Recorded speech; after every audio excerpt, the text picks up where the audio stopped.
Setiba di Sangha Glagahwangi, Wanapala dan Wanapati mengatur sembah kepada Sultan Patah. Setelah menempuh perjalanan, mengarungi Bengawan Tuntang, Sultan Patah menerima sembah Taksim Wanapala dan Wanapati. Mendengar laporan langsung setelah bertemu dengan Mahisa Kenanga di Pengging. Pengging adalah negeri yang damai, Paduka. Di bawah duli Sang Hyang Prabu Handayaningrat, Pengging menjadi negeri yang makmur. Kiranya, Pengging dapat menjadi tulang punggung Glagahwangi untuk kejayaan negeri Demak, kata Wanapala. Aku harap begitu, jawab Sultan Patah, singkat.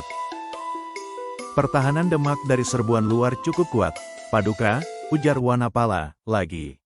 Dengan benteng bambu ini, musuh pasti sulit menembus kemari.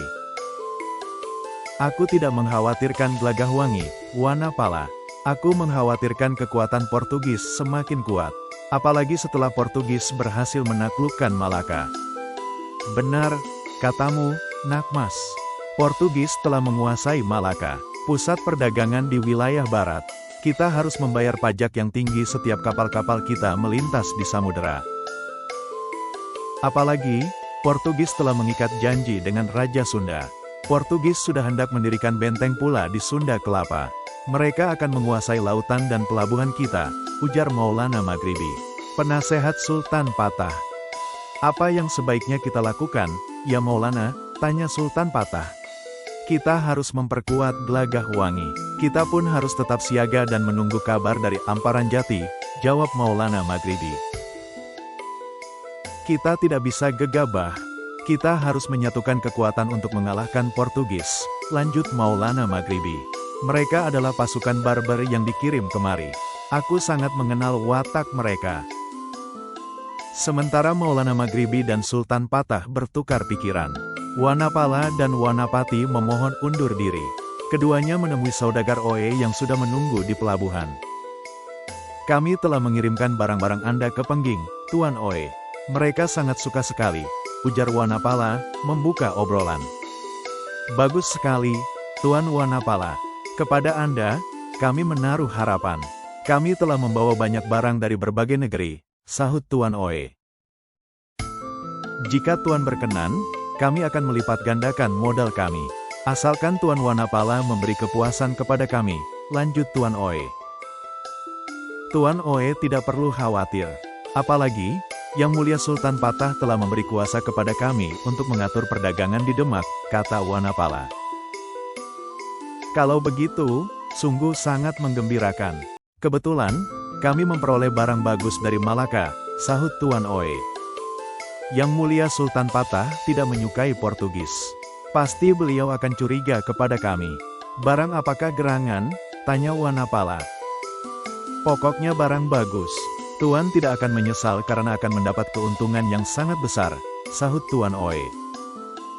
Iya, tapi bagaimana dengan Yang Mulia Sultan Patah?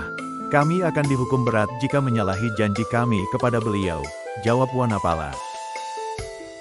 Jika demikian, kami akan mengatur pada Yang Mulia Sultan Patah. Kami ingin menjelaskan kalau perdagangan dengan Malaka sangat menguntungkan bagi Demak, sahut Tuan Oe. Tapi, Tuan Oe tidak bisa menjumpai Yang Mulia Sultan Patah di Glagahwangi. Glagahwangi tertutup untuk orang asing seperti Tuan, kata Wanapala. Apakah dengan demikian kami tidak bisa menghadap Yang Mulia Sultan Patah? Tanya Tuan Oe. Tidak bisa, tapi Tuan Oe bisa menemui Patih Unus. Dia laksamana kapal-kapal milik Demak, sahut Wanapala.